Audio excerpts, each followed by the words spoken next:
Okay, I know it's been a while. A lot has been going on. I've actually recorded enough footage, I think, for like 3 videos, but I have been not in a place to edit them, both kind of mentally and time-wise.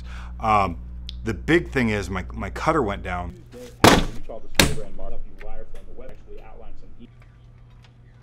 Cutter went down like hardcore recently, and I have been scrambling and on the phone almost all day every day trying to find someone to fix it. I found him. He was here earlier.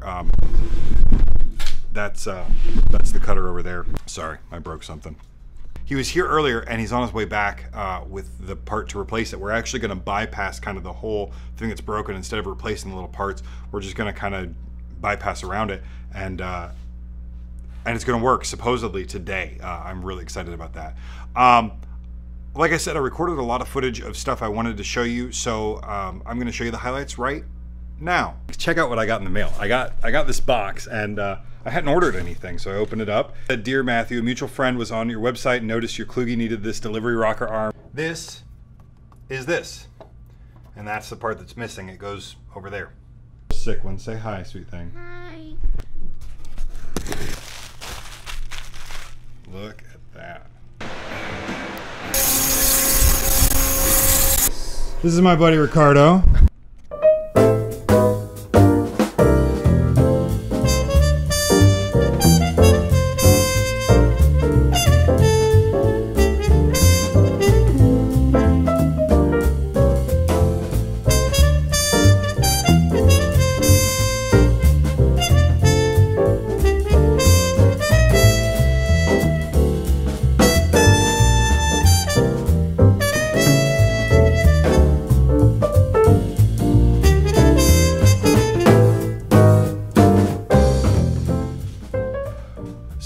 So Reza is my guy that's working on the cutter. He will be back in just a little bit, hopefully to replace or bypass this part and make it work. But I've got a lot of really great projects going on. I want to show you 2 of the, well, 3 of them. I guess I've only got 2. Well, I got the 3rd one in the car. Hold on, let me go get it.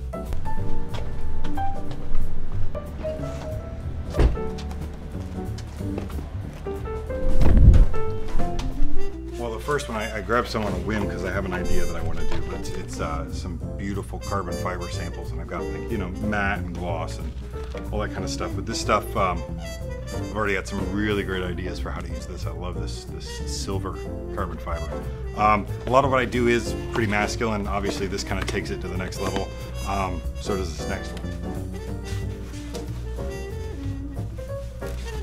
You may have seen it on my Instagram. I'm trying to be careful not to touch it. I've got these automotive panels, basically. It's you know, 8x10 steel that we did this beautiful electric blue finish on. I've got some more work to do before well, I've got a couple things I got to do to it before we clear coat it. We're going to clear coat this and then do some other stuff after that. This is going to look crazy when it's done. I can't wait to show you that. And then lastly, you know, these are all really experiments. These are things to put in the portfolio, things that I want you to buy, and I want you to dream with me to do stuff like this. So this is actually 2 little pieces of agate, well, big pieces of agate. This was one giant piece that I took over to the water jet and cut them down into A7 5x7 sheets, and I'm going to go hopefully this afternoon and laser etch these, and then I've got some work to do after that, but it's a start, and I think these are just absolutely stunning. I realized I don't have enough softer, a little more feminine stuff in my portfolio that still fits my personality. It's still something that kind of relates to my aesthetic, and I think this does it. You know, it's got some really strong edges, you know, just a rectangle there, but with the live edge and these beautiful little occlusions and all sorts of, I don't know how else to say it. This thing is just, I have not been this excited about something in a really long time. I can't wait for this to be done and for me to show you the end result.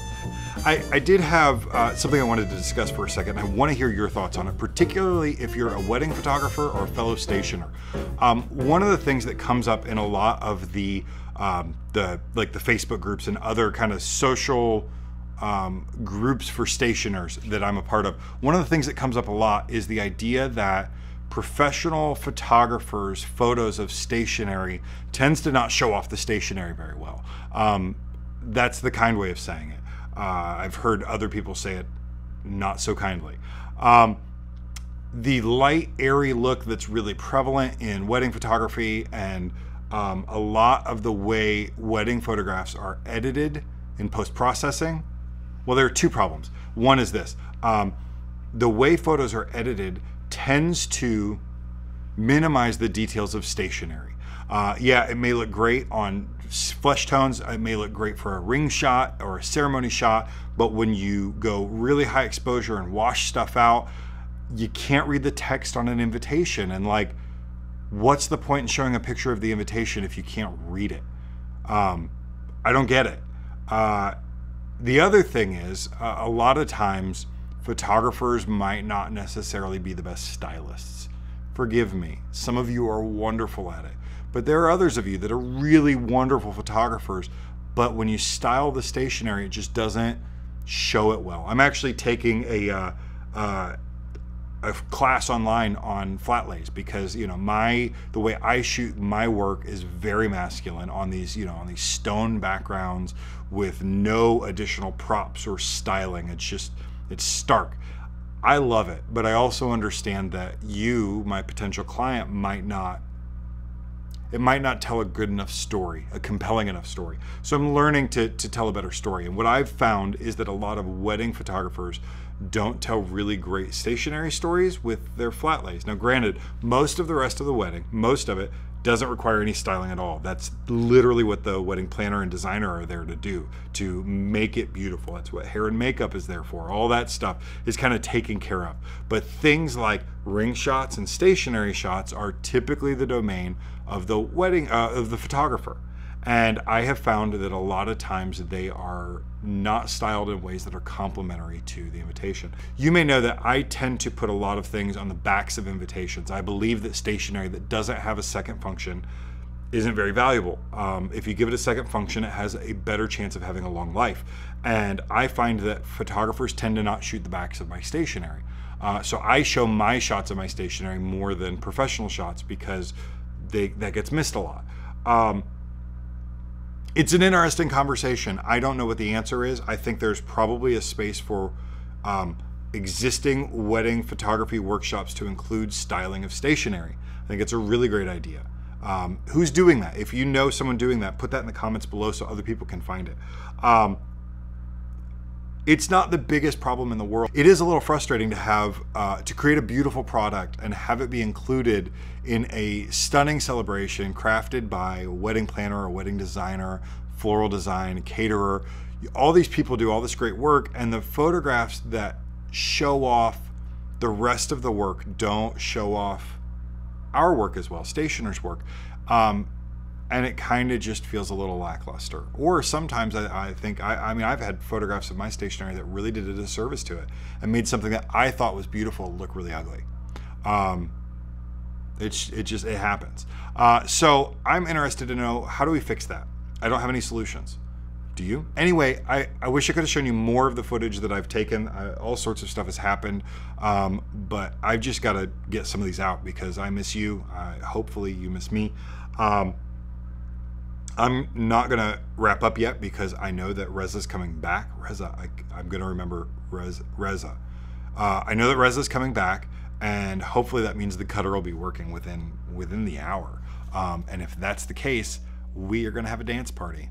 No, we're not. I'm not gonna lie to you like that. I'm not dancing for you, but we will have a celebration. I cannot wait for that. And then, you know, honestly, like, it's time to clean up the shop a little bit because I have just been so frustrated with this stupid cutter that it's kind of been hard to get good stuff done. So that comes as well.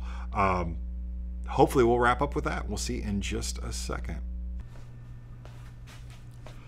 Shoot, it didn't work out. Reza's a great guy, and we're going to get it figured out, but it was more expensive than I thought it was going to be, and it's still not done. It is what it is. You know, this thing's, it's got to get working. So I've got exciting stuff going on. I can't wait to show you. You've seen, you know, the beginnings of some of it.